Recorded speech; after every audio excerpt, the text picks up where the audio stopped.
That is no excuse for deserting your post. You ordered them killed! The Red Army knows how to take care of its friends.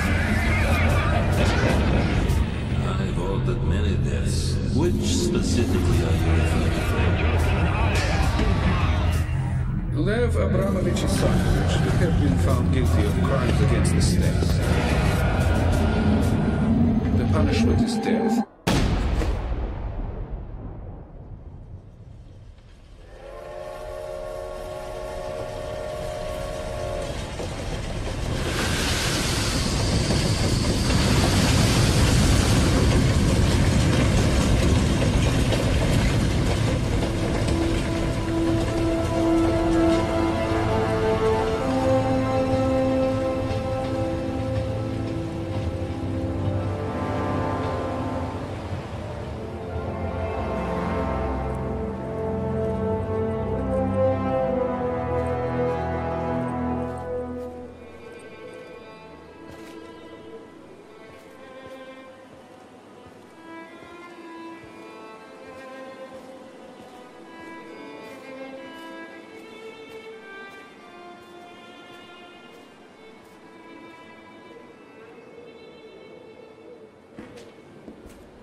Lev Abramovich Izuniy.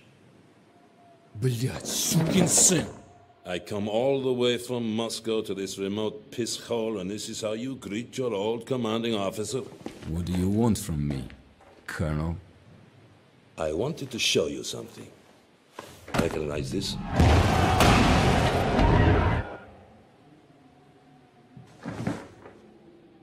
What you wrote on these pages could condemn a man several times over. But before that happens, comrade, first I need to know the truth.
They were warned!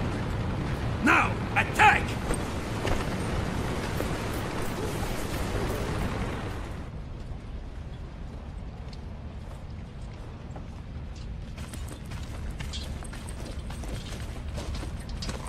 Ich kapituliere! Hold up, man. Ich kapituliere! Careful.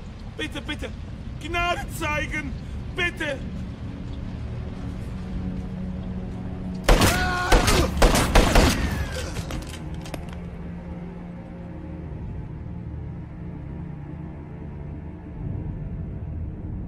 This young lady is Anya Zelinsky. Yes. Stalingrad. I remember. Those Germans tried to surrender and... We won a glorious victory that day. Glorious? Tell me, comrade.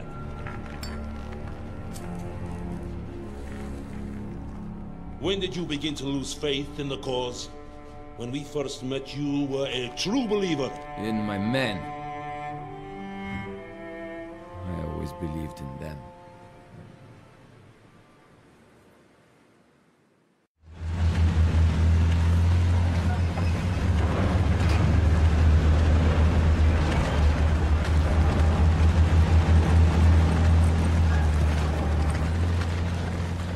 Colonel Churkin of the NKVD. Major Borodin has been relieved for incompetence, and I have assumed command. Comrades, the fascists are almost upon us. Our front line is contracting again. We no longer have the resources to hold the Germans here. But sir, we have to slow them down. We can buy time for the civilians to escape. Lieutenant? Isakovich, Lev Abramovich, Comrade Colonel. Yes, Lieutenant, we must buy time. Not only for the civilians here, but for Moscow. We must also prevent the German bastards from capturing our supplies. Anything we can't load onto that train must be destroyed. Enemy armor! Run, comrade, run!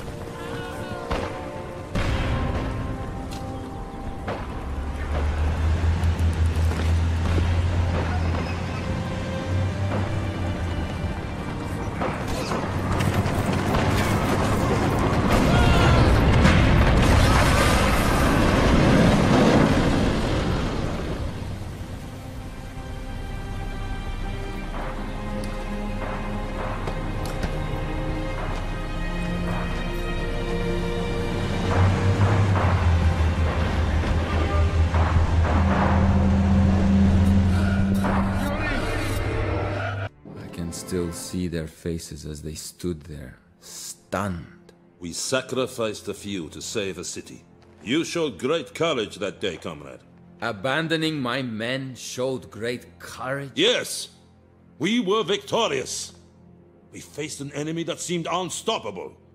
We did what was necessary to keep the Germans from taking Moscow. You had proved you were ready for the difficult challenge we faced at Mzinsk. What was asked of our men at Mtsensk approached the impossible.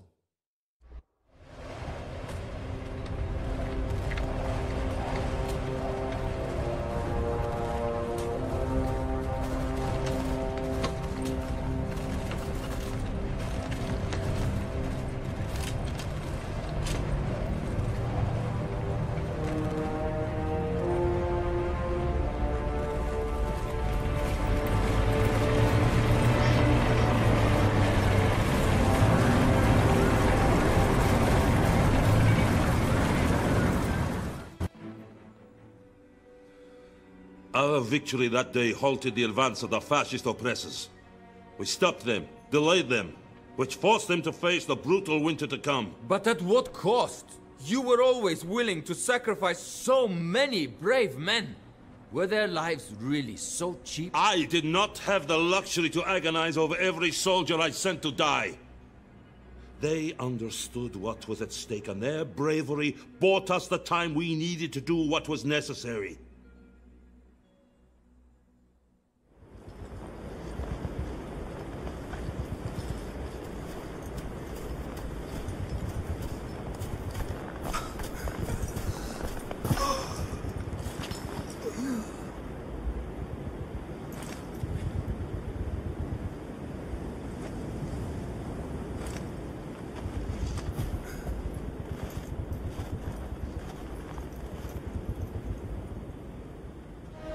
If General Winter helped us at Moscow, it was simply because his hand found more Germans than Russians. No. It was the courage and sacrifice of the Red Army and the Soviet people that blared and slowed the enemy. The fascists would have been warming themselves in a burning Moscow had we not fought so fiercely before the snows came. Every hard-fought battle was necessary to teach a lesson, comrade. To show us we could defeat the Germans. And this drove our troops to fight with great determination in Stalingrad. What drove us in Stalingrad was Order 227. Our soldiers had no choice. It was fight or die. There is no retreat! Not one step back! By order 227, anyone who retreats will be shot on the spot! Executed as a coward and a traitor! Perhaps the enemy should save their bullets. Just let us shoot each other. But really, comrades, there is no other option. The only way we're going to survive this day is to advance. We understand, Lieutenant Comrade. We are with you to the end. Like we have a choice. It was in Stalingrad when I realized you were losing control of your command. Why? Because I didn't send all my men to die. Because I fought by their side. You were never with us. Admit it! A good officer follows orders, without question.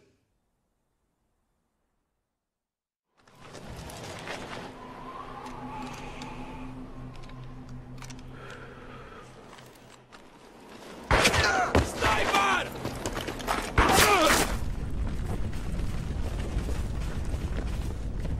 Gather it all up, men.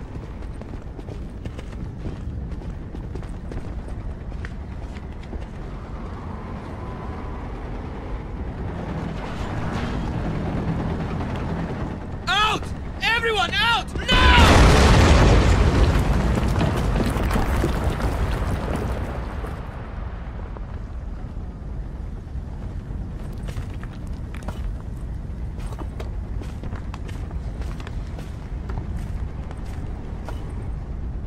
Comrade Captain, hold still. I'll get you free. Ah, no. Leave me, Yuri. But sir... I'm pinned. Fritz will be here any minute. What? That's an order!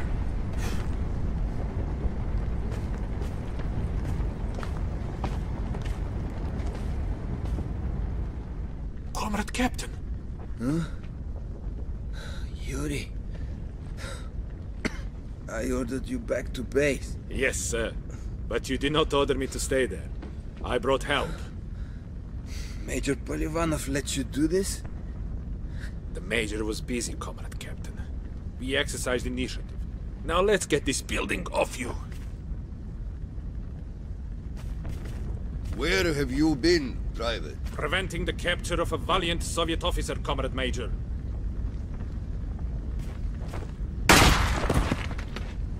That is no excuse for deserting your post.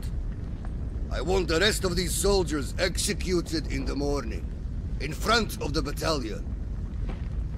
You should remain quiet, Comrade Captain. This had nothing to do with you. Or did it?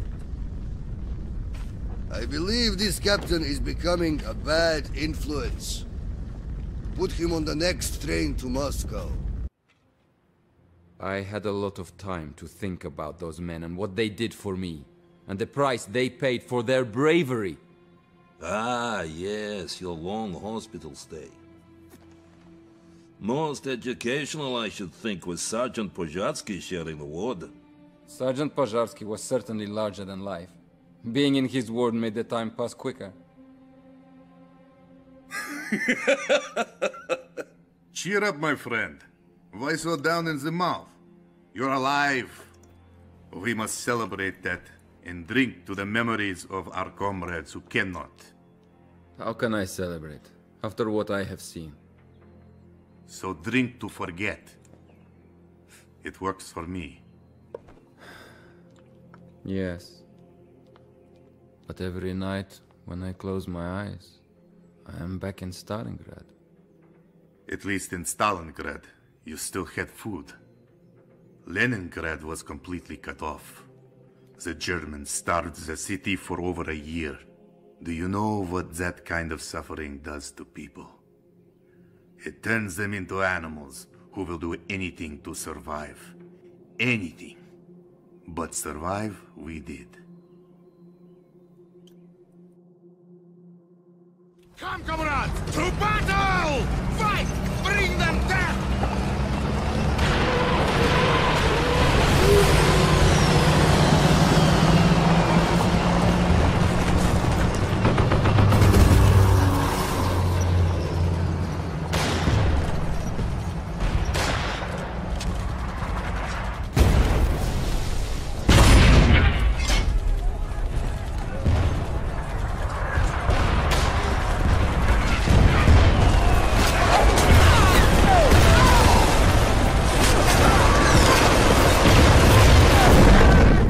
We linked up with the Leningrad front, but the fighting was far from over. There were still pockets of Germans to clear out. They fought like cornered rats. It was Pozharsky and his stories that started me on my path as a writer. You wanted me to inspire the troops with my words, but apart from the bravery of our soldiers, I found nothing inspiring about what I saw. Was being a journalist really worse than being a soldier? It was different.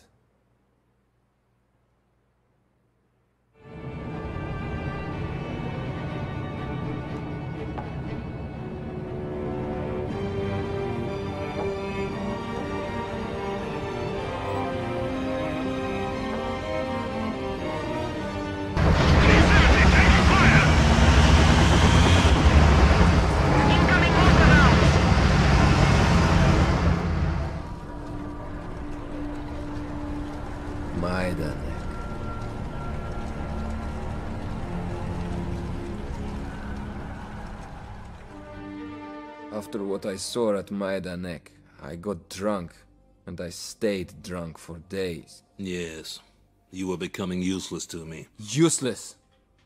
Do you even understand how it felt to see that? On top of everything else? I suppose I do, having read your notebooks. But we had to win a war. Yes, we had to win, but did it ever matter to you how we won? We did what we had to. I did what I had to. That's why I sent Sergeant Pozharsky to see you. I thought it might do you good to see how a real Soviet soldier gets things done.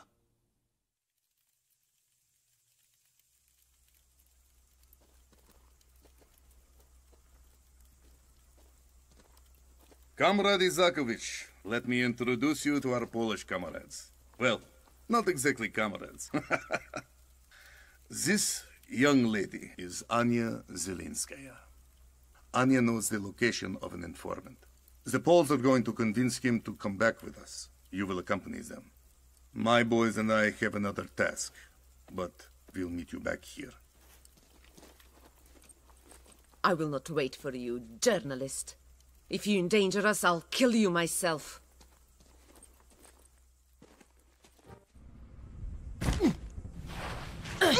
Here is your tongue, Pozharsky. He's ready to talk. Now, where are the supplies you promised us? They are needed in Warsaw. There, my Polish friend. All that you bargained for and more besides. The Red Army knows how to take care of its friends.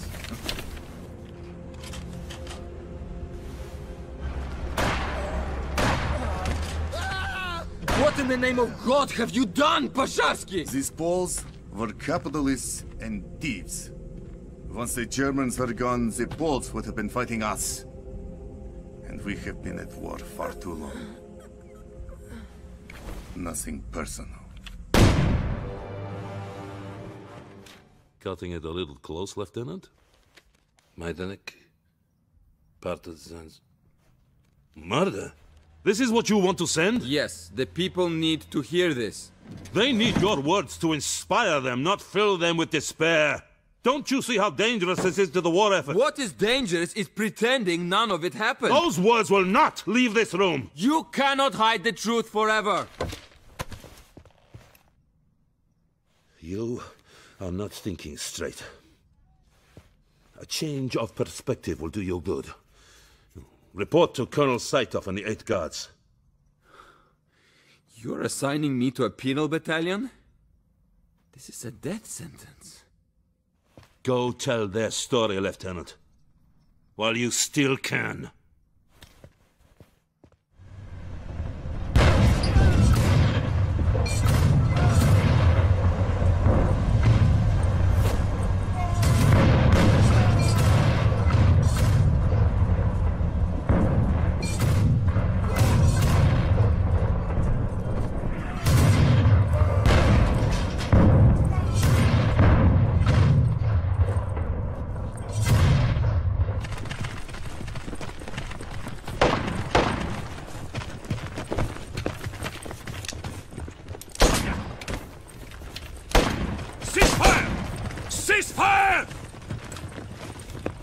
We might as well call the fascists and tell them we're here.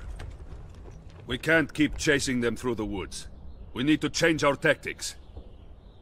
They died in their thousands just to have a chance to surrender to the Americans. But all that mattered to the generals was the race to Berlin. Egos killed men that needn't have died. I suppose egos were at play, comrade. But it was vital that we reached Berlin before the British and Americans. The future of the Soviet Union depended on the Germans surrendering to us, not our allies. Berlin. The last stronghold of those fascists who still had the will to fight. It had been 4 brutal years. A long and bloody road, but this was their homeland and we knew they would fight to the end. Final victory would not come easily.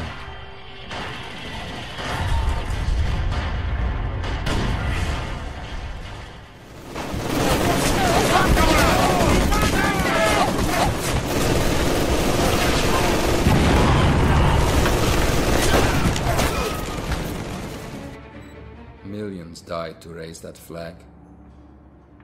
The irony was that the Reichstag had not been in use since Hitler came to power. All those graves for a photograph. I tried to live with what I had seen, but every night my mind raced. I couldn't sleep, not for a year. I knew what I had to do. To honor those men, those soldiers, the truth had to be told. So I tried to defect. When I saw how you had betrayed us, I personally signed the orders to send you to the Gulag. I once read that in war, the first casualty is truth. What is inside that book is nothing but truth, comrade. All the men who fought so hard, all of their heroism, it's in those pages. Our victory only brought a different tyranny. I made my peace long ago with the truth. If that means my death, let them do what they must.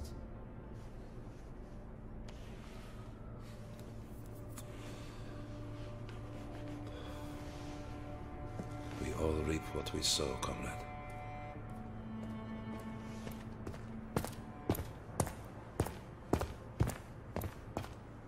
Lev Abramovich Isakovich, you have been found guilty of crimes against the state. The punishment is death. Do you have any final words?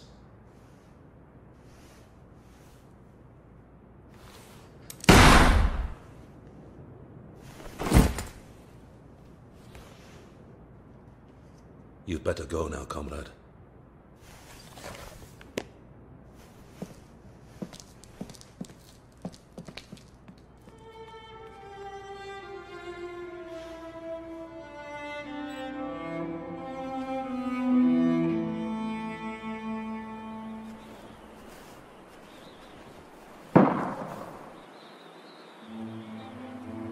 Comrade Isakovich, when they sent me your book after your arrest, I must admit I never read it. Until the day I learned that I was not to survive Comrade Stalin's next purge. I've devoted my life to the motherland, and now I know I have one last duty to perform. I've earned the bullet.